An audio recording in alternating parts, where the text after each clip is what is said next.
गर्मियों के एक रविवार की सुबह ब्योमकेश के क्यातला वाले घर में बैठकर बातचीत हो रही थी।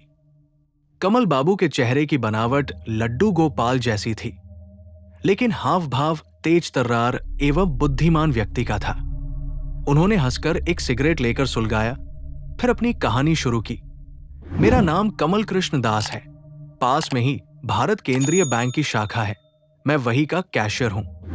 लगभग 1.5 साल पहले पुरुलिया से बदली होकर यहां आया हूं। कोलकाता आते ही मुश्किल में पड़ गया। कहीं डेरा नहीं मिल रहा था। अंत में एक व्यक्ति ने निचली मंजिल का अपना एक कमरा खाली किया। फैमिली लाना नहीं हो पाया। पत्नी और बेटी को पुरुलिया में छोड़कर अकेले उस डेरे में आ गया। मकान मालिक का नाम अक्षय मंडल है। मकान दुमंजिला है। निचली मंजिल में 2 कमरे हैं, ऊपर 2 आने जाने के रास्ते अलग हैं। अक्षय मंडल दुमंजिले पर अकेले रहते थे, लेकिन उनके पास लोगों का आना जाना था। व्यवहार अच्छा था उनका, लेकिन वे क्या काम करते थे ये समझ नहीं पाया। बीच बीच में मेरे कमरे में आकर गपशप करते थे, लेकिन मुझे कभी दुमंजिले पर नहीं बुलाते थे। पड़ोसियों के साथ भी उनका संपर्क नहीं था। हमारे बैंक में उनका एक चालू खाता था। खैर, इसी तरह 3 महीने बीते। एक छुट्टी के दिन मेरे ऑफिस के एक सहकर्मी के घर मैं रात के खाने पर आमंत्रित था। लौटने में देर हो गई। डेरे पर आकर देखा, अक्षय मंडल दुमंजिले से उतरकर सीढ़ियों के दरवाजे पर ताला लगा रहे थे। उनके पैरों के दोनों तरफ 2 सूटकेस थे। पूछा, ये क्या इतनी रात में कहाँ चल दिए? मुझे देखकर अक्षय मंडल अकचका से गए। फिर दोनों हाथों में सूटकेस लेकर मेरे नजदीक आए और गंभीर स्वर में बोले, कमल बाबू, मुझे अचानक बाहर जाना पड़ रहा है। कब लौटूंगा कुछ पता नहीं। देखा, उनकी दोनों आंखें लाल हो रही थी। पूछा, बात क्या है? कहाँ जा रहे हैं? उनके चेहरे पर क्षीण मुस्कान उभरी। वे बोले, बहुत दूर। अच्छा, चलता हूं। मैं अवाक खड़ा रहा। वे कुछ कदम चलकर ठिठके, फिर वापस आकर बोले, कमल बाबू, आप सज्जन व्यक्ति हैं, बैंक में नौकरी करते हैं। आपको एक बात बताकर जाता हूं। 7 दिनों के अंदर अगर मैं लौटकर नहीं आऊं तो मेरा पूरा मकान दखल कर लीजिएगा। आपके बैंक में मेरा जो अकाउंट है उसमें 150 रुपया महीना करके किराया जमा कर दिया कीजिएगा। अच्छा। अक्षय मंडल चले गए। मैं स्तंभित कुछ पल खड़ा रहा। इसके बाद विस्मय का भाव जब कटा, तब मेरा ध्यान गया कि अक्षय मंडल अपने दरवाजे की चाबी मुझे नहीं दे गए हैं। जो भी हो, पूरा मकान पा जाने की आशा में मेरा मन उत्फुल्ल हो उठा। लगा कि अक्षय मंडल अगस्त्य यात्रा पर निकल गए हैं, अब जल्दी नहीं लौटने वाले। अगले दिन सुबह पत्नी को चिट्ठी लिख दी, सामान समेटकर तैयार रहो, डेरा मिलने की संभावना है। आशा में 2 दिन बीत गए। तीसरे दिन से दुर्गंध आनी शुरू हुई। तेज दुर्गंध, सड़ने गलने की। गर्मियों में मांसमछली सड़ने पर जैसी दुर्गंध निकलती है, वैसी ही दुर्गंध आ रही थी। संदेह हुआ, पुलिस को खबर दी। पुलिस ताला तोड़कर ऊपर गई। मैं भी साथ साथ गया। जाकर देखा वीभत्स कांड। कमरे के फर्श पर एक लाश हाथ पांव फैलाए पड़ी हुई थी। उसके माथे पर एक छेद था। जिस रात मैं निमंत्रण खाने गया था, उसी समय अक्षय मंडल ने इस व्यक्ति को गोली मारी और इसके बाद कीमती सामान और रुपए पैसे सूटकेस में भरकर निकल गया। देखते देखते मकान पुलिस छावनी में बदल गया। लाश को पोस्टमार्टम के लिए भेजा गया। दारोगा बाबू ने मेरा बयान दर्ज किया। इसके बाद घर की तलाशी शुरू हुई। तटस्थ गवाह के रूप में पड़ोस के एक सज्जन को और मुझे रखा गया। तलाशी में खास कुछ नहीं मिला, केवल एक दराज में लोहे के रैपर जैसी कुछ चीजें मिले। सिगरेट के पैकेट के अंदर चमकीले कागज को जिस तरीके से मोड़कर उसके अंदर सिगरेट रखी जाती है, इन रैपर को काफी हद तक उसी तरीके से मोड़कर आयताकार डिब्बी बना दी गई थी। बहुत संभवतः ये लोहे की ही बनी थी, लेकिन अंदर से खाली थी। खैर, जांच पड़ताल के बाद उस दिन के लिए पुलिस चली गई। मेरे मन में लेकिन खटका लगा रहा। 3-4 दिनों बाद थाना गया। वहां जाकर जानकारी मिली कि मृतक का परिचय मिल गया था। उंगली की छाप तथा अन्यान्य शारीरिक जानकारियों से पता चला था कि मृतक का नाम हरिहर सिंह था। दागी आसामी था। मादक द्रव्यों एवं सोना चांदी की तस्करी करता था। अक्षय मंडल के पास किस कारण से उसका आना जाना था, ये पता नहीं चल पाया था। अक्षय मंडल के नाम से हुलिया जारी हो चुका था, लेकिन वो अब भी गिरफ्त से बाहर था। कपूर के समान लापता हो गया था वह। थाने से आने से पहले डरते डरते पूछा, क्या मैं पूरे मकान को दखल में ले सकता हूं? दारोगा बाबू बोले, खुशी से। आसामी जब फरार होने से पहले अपना मकान आपकी हिफाजत में रख गया है तो आप उसमें रहिएगा ही। लेकिन एक बात है, यदि आसामी की भनक मिलती है तो तुरंत थाने में खबर दीजिएगा। इसके बाद से लगभग 1 साल बहुत आराम से बीता। पत्नी और बेटी को ले आया था। सारे मकान को दखल में लेकर हाथ पांव फैलाकर रहना हो रहा है। मकान का किराया महीने महीने अक्षय मंडल के खाते में जमा कर देता हूं। उनकी टेबल कुर्सियों का व्यवहार बेशक करता हूं, लेकिन उनकी अलमारी, बक्से, कबोर्ड को हाथ नहीं लगाता। पुलिस की तलाशी के बाद से वे चीजें जैसी थी वैसी ही रखी है। अचानक 2 महीनों पहले एक फसाद खड़ा हो गया। सुबह नीचे के कमरे में अखबार पढ़ रहा था कि एक अपरिचित व्यक्ति आए, साथ में एक महिला भी थी। सज्जन किस्म के अधेड़ व्यक्ति, महिला सुहागन थी। महिला की ओर इशारा कर व्यक्ति बोले, ये है अक्षय मंडल की पत्नी, मैं इनका बड़ा भाई हूं। इतने दिनों से मैं इनकी देखभाल कर रहा था, लेकिन अब मुझसे नहीं हो पा रहा। अब से ये अपने पति के घर में रहेंगी। आपको मकान खाली करना होगा। मेरे सिर पर तो जैसे बिजली गिरी। आंखें फाड़े उन्हें देखता रहा। फिर दिमाग में बुद्धि जागी। बोला, अक्षय बाबू की पत्नी भी है, ऐसा तो कभी नहीं सुना। यदि आप लोगों की बात सत्य है तो अदालत में जाकर अपने दावे को प्रमाणित कीजिए, उसके बाद देखा जाएगा। कुछ देर की बहसबाजी के बाद वे लोग चले गए। मुझे संदेह हुआ कि ये लोग जालसाज किस्म के हैं, साजिश करके मकान पर कब्जा करना चाहते हैं। आजकल मकान के किराए में जैसी आग लगी हुई है कि फोकट में मकान कब्जाना कौन नहीं चाहेगा। थाने जाकर ये बात बताई। दारोगा बाबू बोले, अक्षय मंडल की पत्नी है या नहीं ये जानकारी हमारे पास नहीं है। खैर, फिर यदि वे आए तो किसी बहाने उन्हें थाना ले आइएगा। हम लोग भी मकान पर नजर रखेंगे। मेरे पास पिस्तौल है। इसके अलावे एक कुत्ता भी पाल रखा है, हिंस्त्र पहाड़ी कुत्ता, नाम भूटो। मुझे छोड़ किसी और के हाथ का खाना नहीं खाता। बैंक जाते समय मैं उसकी जंजीर खोल जाता हूं। रात में भी उसे खुला छोड़ देता हूं। वो घर का पहरा देता है। भूटो खुला रहे तो घर में चोरों चक्कों के घुसने का डर नहीं है। भूटो उन्हें कच्चा चबा जाएगा। फिर भी मेरे मन में बेचैनी तो बनी रही। अक्षय मंडल कोई भला आदमी तो था नहीं। हो सकता है वही पर्दे के पीछे से कोई कुटिल चाल चल रहा हो। कोई 10 दिनों के बाद एक बेनामी चिट्ठी मिली, मोहल्ला छोड़कर चले जाओ, नहीं तो खैर नहीं। मोहल्ला यानी ये मकान। थाने जाकर चिट्ठी दिखाई। दारोगा बाबू बोले, आप जमे रहिए, हिलने की जरूरत नहीं। आपके डेरे के आसपास पहरा बढ़ा देता हूं। इसके बाद 1.5 महीनों तक कोई नहीं आया। कोई उड़ती चिट्ठी भी नहीं मिली। फिलहाल कोई खतरा महसूस नहीं कर रहा हूं, लेकिन एक दूसरी समस्या उठ खड़ी हुई है। इस समस्या के समाधान के लिए ही आपके पास आना हुआ है। दारोगा बाबू के पास भी जा सकता था, लेकिन वे शायद कुछ ऐसी सलाह देते जो हम लोगों के मन के लायक नहीं होती।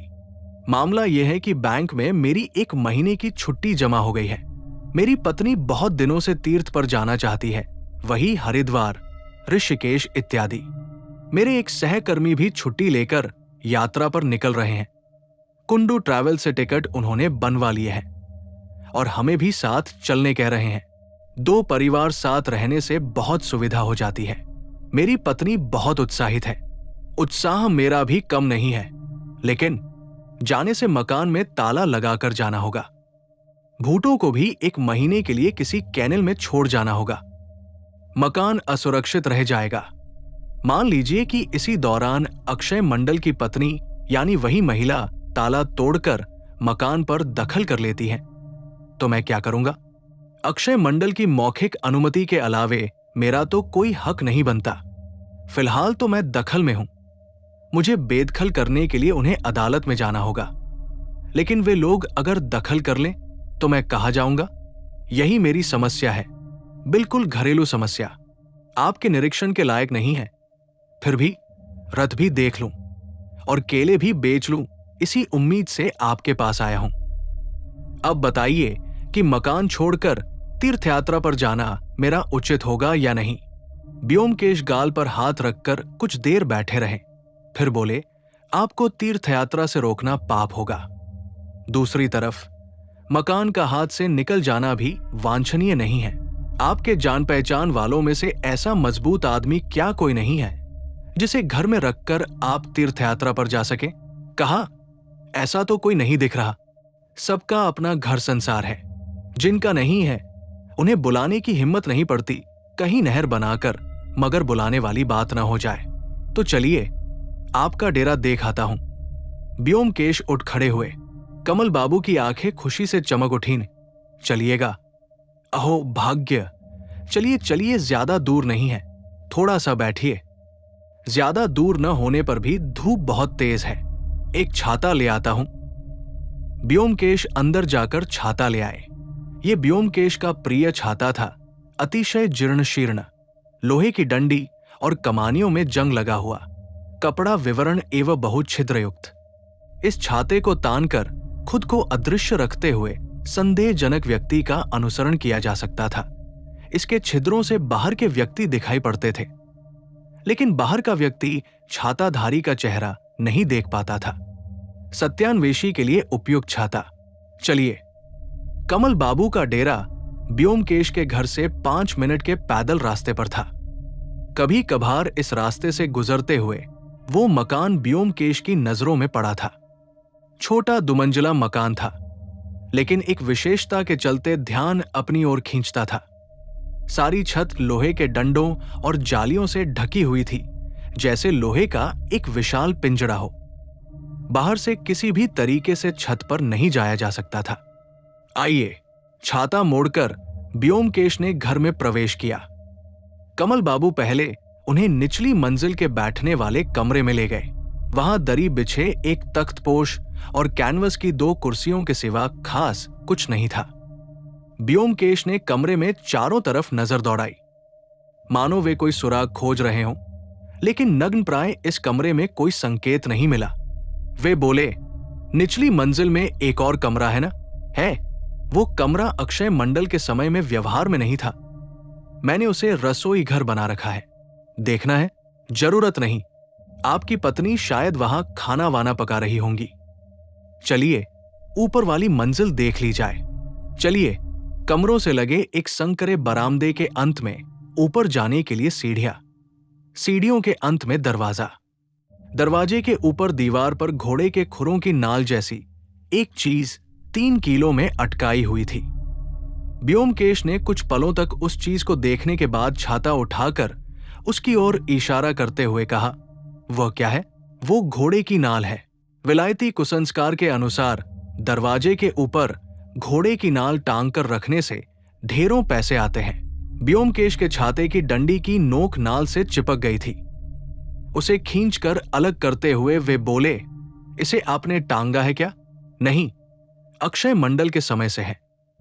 ब्योमकेश घोड़े की नाल की ओर देखते हुए खो से गए। कमल बाबू ने पुकारा, अंदर आइए। कमरे के अंदर कमल बाबू की 10 वर्षीय बेटी फर्श पर चटाई बिछाकर बैठकर पढ़ाई लिखाई कर रही थी। उसके पास में चटाई के बाहर डरावने चेहरे वाला एक कुत्ता अपने पंजों पर थूथन रखकर बैठा हुआ था। मणिहीन अपनी नीलाभ आंखें उठाकर कुत्ते ने ब्योमकेश की ओर देखा। कमल बाबू ने कहा, खुकू, अपनी मां से चाय बनाने कहो तो, और कुछ भुजिया वगैरह। ब्योमकेश ने थोड़ी आपत्ति की, लेकिन कमल बाबू नहीं माने। खुकू नीचे चली गई, भूटो उसके साथ साथ गया। अब ब्योमकेश ने कमरे में निगाहें दौड़ाई। बोले, इस कमरे में अक्षय मंडल की कोई चीज है? कमल बाबू बोले, थी। मैं बगल वाले कमरे में ले गया। पलंग और दराज वाली टेबल दिखाता हूं। बगल वाला कमरा अपेक्षाकृत बड़ा था। खिड़की की तरफ पलंग था और दूसरे कोने में टेबल। ब्योमकेश टेबल के पास जाकर बोले, वो जो पुलिस की तलाशी में लोहे के कुछ रैपर मिले थे, उन्हें पुलिस ले गई है। एक रैपर पुलिस ले गई है, बाकी दराज में है। कमल बाबू नीचे की एक दराज खोलकर बोले, ये रहे। दराज में पीछे की तरफ कुछ रैपर पड़े हुए थे। एक को निकालकर ब्योमकेश ने उलट पलट कर देखा। आकार प्रकार सिगरेट की डिब्बी के अंदर के रुपहले कागज के वर्क जैसा ही था। उसे रखकर वे मुस्कुराकर बोले, मजेदार चीज है ये तो। इसके अंदर पूरे 2 बिस्कुट रखकर धागे से बांध देने से ही निश्चिंत। चलिए अब छत देख ली जाए। छत पर लेकिन कुछ है नहीं। कोई बात नहीं, क्या पता शून्यता से ही कोई सुराग निकल आए। चलिए फिर। छत पर वाकई कुछ नहीं था। छत पर लोहे की जालियां बाग के खाली पिंजड़े जैसी खड़ी थी। एक कोने में चबूतरे पर लाल रंग का लोहे का चहबच्चा था। इस चहबच्चे से ही मकान के सभी नलों में पानी की आपूर्ति होती थी। ब्योमकेश उत्सुकता के साथ छत की परिक्रमा कर बोले, छत का इस्तेमाल आप लोग नहीं करते? कमल बाबू बोले, बहुत गर्मी पड़ने पर छत पर आकर सोते हैं। बिल्कुल सुरक्षित जगह है, चोर के घुसने का कोई उपाय नहीं है। हूं। चलिए, मेरा देखना हो गया। नीचे आने के बाद खुकू ने आकर बताया, बाबा बैठने के कमरे में चाय रखती है। निचली मंजिल के कमरे में तले हुए पापड़ और गर्मा गर्म बैंगनी के साथ चाय पीते हुए ब्योमकेश बोले, थाना के जिन दारोगा बाबू के पास आपका जाना आना है, उनका नाम क्या है? कमल बाबू बोले, उनका नाम राखाल सरकार है। ब्योमकेश के चेहरे पर चवन्नी मुस्कान खेल गई। चाय खत्म कर छाता लेकर वे खड़े हुए। अच्छा, आज के लिए इतना ही। कमल बाबू बोले, लेकिन मेरी तीर्थयात्रा का क्या होगा? जाना उचित होगा या नहीं? कुछ बताया नहीं आपने। बिल्कुल तीर्थयात्रा पर जाइएगा। कब से छुट्टी है आपकी? अगले शनिवार से। तो फिर और देर मत कीजिए, टिकट बनवा लीजिए। कोई डर नहीं, आपका डेरा बेदखल नहीं होगा। मैं जमानत ले रहा हूं। अच्छा, चलता हूं। ऐसा? धन्यवाद ब्योमकेश बाबू। चलिए, आपको घर तक छोड़ आओ। ब्योमकेश बोले, इसकी जरूरत नहीं, मैं अभी थाने जाऊंगा। राखाल के साथ मिलकर षड्यंत्र रचना होगा। शनिवार की सुबह कमल बाबू वाले मकान से पुलिस का पहरा हटा लिया गया। कमल बाबू भूटो को एक केनल में रखाए। पुलिस के अलावे एक और पक्ष मकान पर नजर रखे हुए था। उन लोगों ने सब गौर किया। शाम के समय कमल बाबू अपनी पत्नी, बेटी तथा बैग आदि के साथ मकान में ताला लगाकर निकल गए। जाते हुए थाने में राखाल बाबू को चाबी सौंपते हुए बोल गए, पिछला दरवाजा खुला है, केवल सटाकर आया हूं। अब सब आप लोगों के हाथ में है। सारा दिन मकान ऐसे ही खाली पड़ा रहा। रात करीब 8:30 बजे ब्योमकेश को लेकर राखाल बाबू कमल बाबू वाले मकान की ओर गए।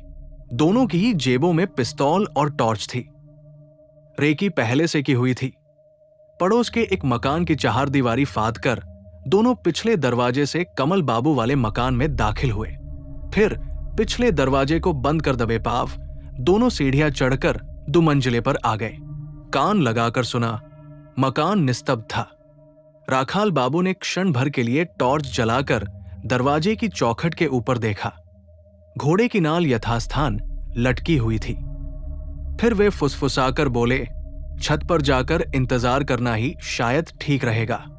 ब्योमकेश ने उनके कान में कहा, नहीं, मैं छत पर जा रहा हूं, आप इसी कमरे में छुप कर रहिए। दोनों के छत पर जाने से छत के दरवाजे को इधर से बंद नहीं किया जा सकेगा। आसामी को संदेह हो जाएगा। ठीक है, आप छत पर जाकर छुपे रहिए, मैं दरवाजा बंद कर देता हूं। ब्योमकेश छत पर चले गए। राखाल बाबू दरवाजे पर अर्गल चढ़ाकर उतर गए। कितनी देर इंतजार करना पड़ेगा, इसका कोई ठीक नहीं था। यहां तक कि आसामी आज नहीं भी आ सकता था। वे 2 मंजिले के कमरे में घुसकर दरवाजे के पास छुप गए। छत पर इधर उधर घूमने के बाद ब्योमकेश पानी के चहबच्चे से दूर एक रेलिंग के पास बैठ गए। आकाश में चांद नहीं था, केवल तारे टिमटिमा रहे थे। ब्योमकेश अंधेरे के साथ घुल मिल गए। लंबा इंतजार। जंगल में बकरी या बछड़ा बांधकर मचान पर बैठकर बाघ का इंतजार करने के समान। रात 2 बजने में जब देर नहीं रह गई, तब राखाल बाबू का मन बंद कमरे के अंदर उकता गया, आज अब शिकार नहीं आएगा।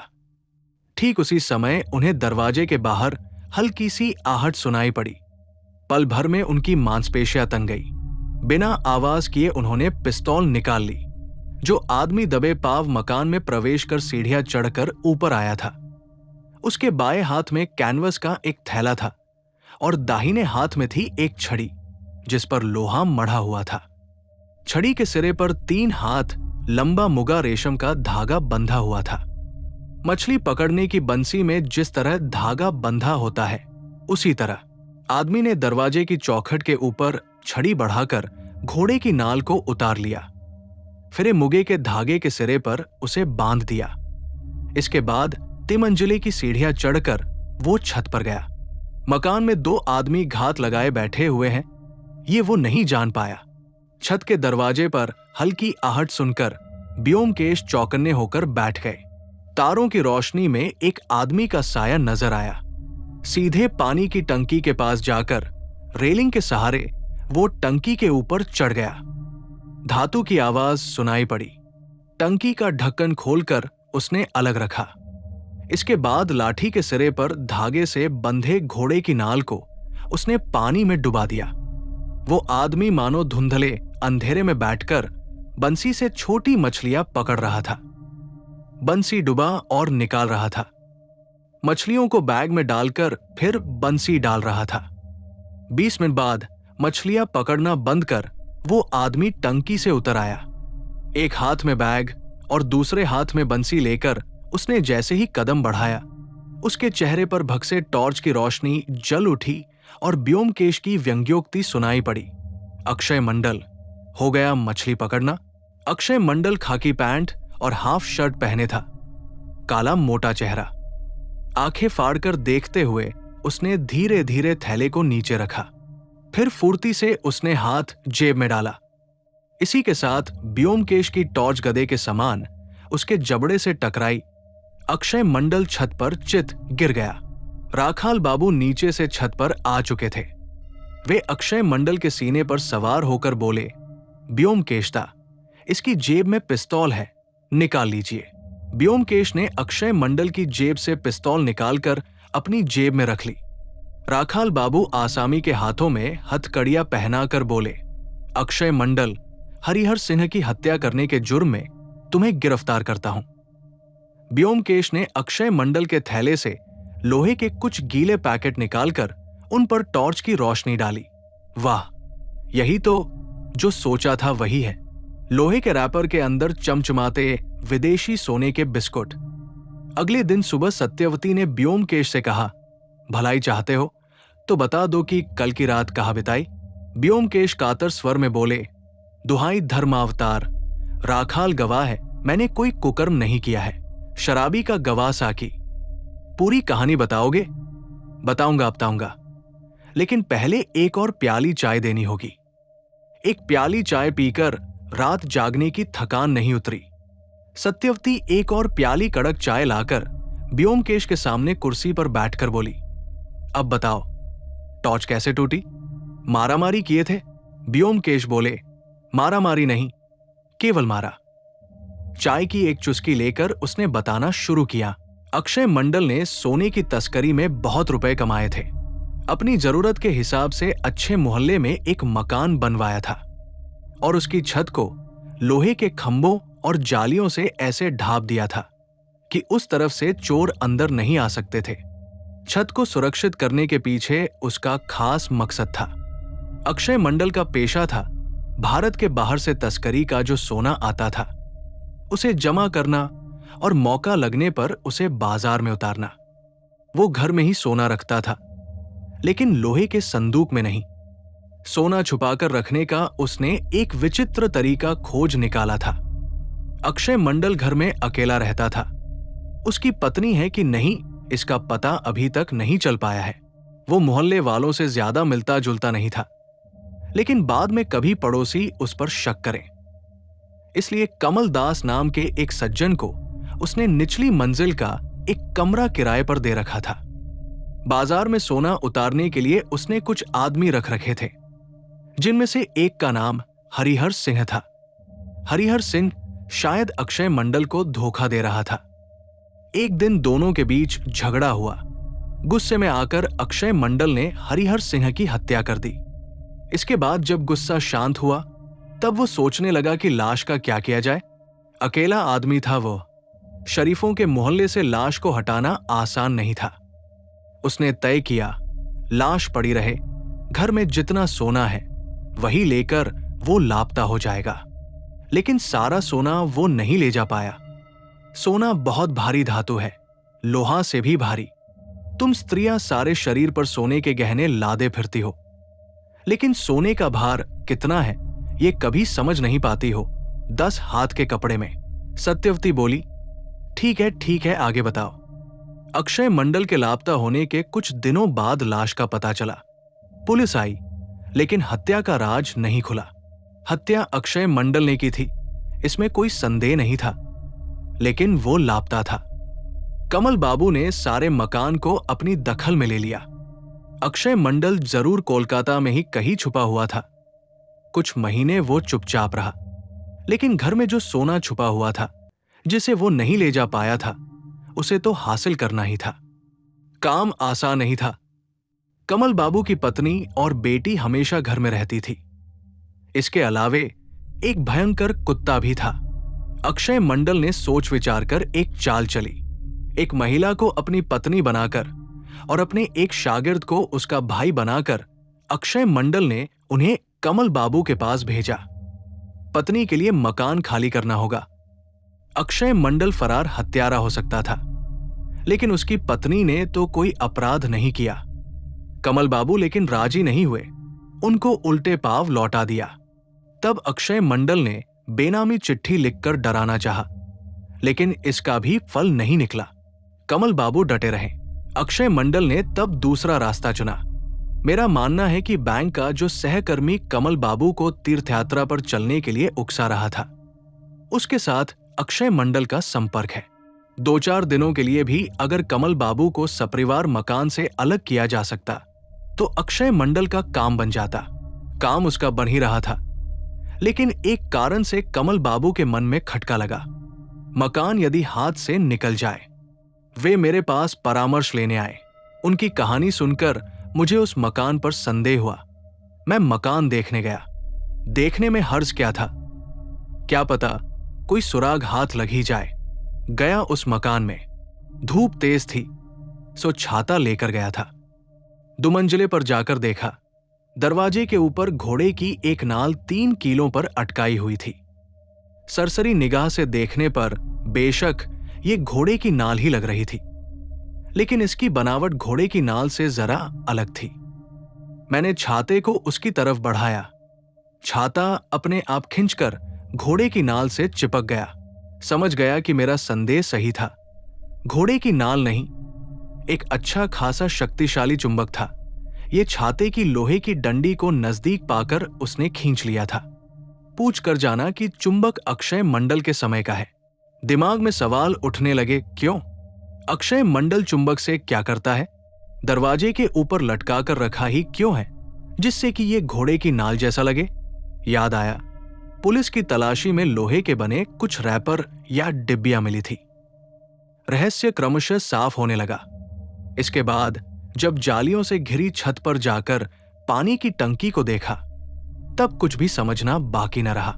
चुंबक कितना भी ताकतवर हो, सोने को खींचने की क्षमता उसमें नहीं है। इसलिए वो सोने के बिस्कुट को लोहे के रैपर में मोड़कर टंकी के पानी में डाल देता था। इसके बाद जब जब जरूरत पड़ती थी, टंकी में चुंबक वाली बंशी डालकर उन्हें पानी से निकाल लेता था। हरिहर सिंह की हत्या कर भागते समय वो सारा सोना नहीं ले जाया पाया था। अभी वो बाकी सोना हासिल करना चाहता था। भागते समय उसने नहीं सोचा था कि बाद में मामला इतना जटिल हो जाएगा। खैर, सोने का पता चल गया मुझे। समुद्र की गहराई में जैसे सीप के अंदर मोती होते हैं, टंकी की तली में वैसे ही लोहे के रैपर में सोने के बिस्कुट थे। लेकिन केवल सोना पा लेने से ही तो नहीं होगा। हत्यारे आसामी को भी पकड़ना होगा। मैंने कमल बाबू से कहा कि वे सपरिवार तीर्थ यात्रा पर चले जाएं। इसके बाद राखाल के साथ परामर्श करके जाल बिछाने की व्यवस्था की। कल सुबह कमल बाबू तीर्थ यात्रा पर निकले। मकान पर अक्षय मंडल नजर रखे था। उसने समझा कि रास्ता साफ है। कल शाम के बाद राखाल और मैं मकान के अंदर घात लगाकर बैठ गए। कल ही अक्षय मंडल आ पहुंचेगा ऐसी आशा नहीं थी, फिर भी पहरा तो देना था। कुछ कहा नहीं जा सकता था। रात 2 बजे शिकार ने फंदे में पैर रखा। इसके बाद फिर क्या था? टॉर्च के एक वार से धराशायी। सत्यवती ने क्षीण स्वर में प्रश्न किया, सोना कितना मिला? सिगरेट सुलगाकर ब्योमकेश बोले, 57 लोहे के पैकेट, प्रत्येक पैकेट में 2 करके सोने के बिस्कुट और प्रत्येक बिस्कुट का वजन 50 ग्राम। कितने रुपए का होगा हिसाब लगाकर देख लो। सत्यवती ने केवल एक ठंडी आह भरी। ऐसे ही थ्रिलर और मजेदार कहानी सुनने के लिए हमारे चैनल जेबी हिंदी स्टोरीज को सब्सक्राइब करना बिल्कुल ना भूलना। धन्यवाद।